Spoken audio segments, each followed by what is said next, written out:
এক বিমানেই বাংলাদেশ টু পাকিস্তান। সমুদ্রপথের পর এবার আকাশপথেও বাংলাদেশের সঙ্গে সরাসরি যোগাযোগ স্থাপন হতে চলেছে পাকিস্তানের। চলতি বছরেই দুই দেশের মধ্যে সরাসরি বিমান চলাচল শুরু হতে পারে বলে জানিয়েছে ঢাকায় নিযুক্ত পাকিস্তানের হাই কমিশনার সৈয়দ আহমেদ মারুফ। এছাড়াও বাংলাদেশের সঙ্গে যোগাযোগ বাড়াতে মুখিয়ে রয়েছে প্রায় ডজন খানেক বিদেশি এয়ারলাইন্স। কবে থেকে যাওয়া যাবে এক বিমানে বাংলাদেশ টু পাকিস্তান তা জানাবো আজকের এই ভিডিওতে।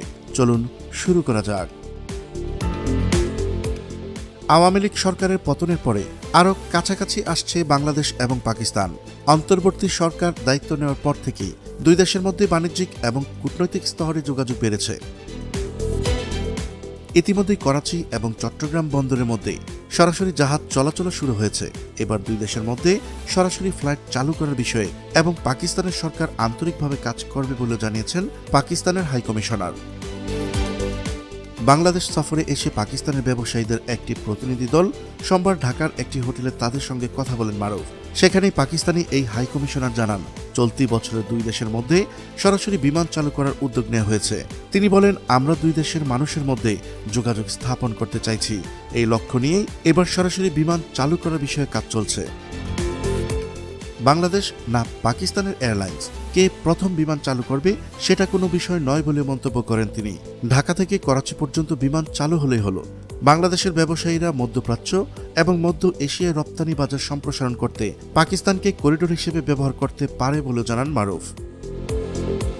পৃথিবীর ১৭২টি দেশে ১ কোটিরও বেশি প্রবাসী ও শ্রমিক বৈধভাবে কাজ করছেন।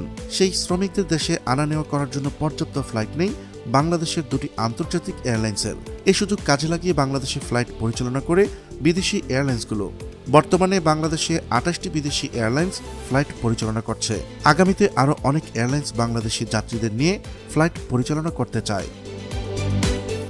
বেসরকারি বিমান চলাচল কর্তৃপক্ষ সূত্র থেকে জানা যায়, বিভিন্ন দেশের প্রায় ডজন খানিক এয়ারলাইন্স ফ্লাইট পরিচালনার জন্য বেবিচকে যোগাযোগ করেছে। ফ্লাইট পরিচালনার প্রাথমিক পরিকল্পনা জানিয়েছে তারা। আবেদন করেছে বাংলাদেশের আকাশে ডানা মেলার। বেবিচক থেকে তাদের ইতিবাচক সাড়া দিলেই ফ্লাইট পরিচালনার প্রক্রিয়া শুরু করবে তারা।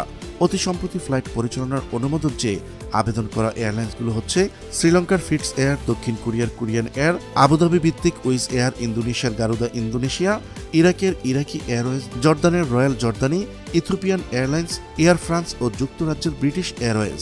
যদি নতুন নতুন এয়ারলাইন্স আসে তাহলে আমাদের যাত্রীদের জন্য এটা অত্যন্ত সুখবর। যাত্রীরা তাদের পছন্দের এয়ারলাইন্স বেছে নেওয়ার সুযোগ পাবে। ভাড়া হবে প্রতিযোগিতামূলক। এতে করে এয়ারলাইন্সের সেবার মানও বাড়বে। তাতে প্রবাসী ও যাত্রীরাই লাভবান হবে। প্রিয় দর্শক, আজ এ পর্যন্তই। দেখা হচ্ছে পরবর্তী ভিডিওতে। ততক্ষণ পর্যন্ত মহান আল্লাহ তাআলা সবাইকে ভালো রাখুক, সুস্থ রাখুক। আল্লাহ হাফেজ।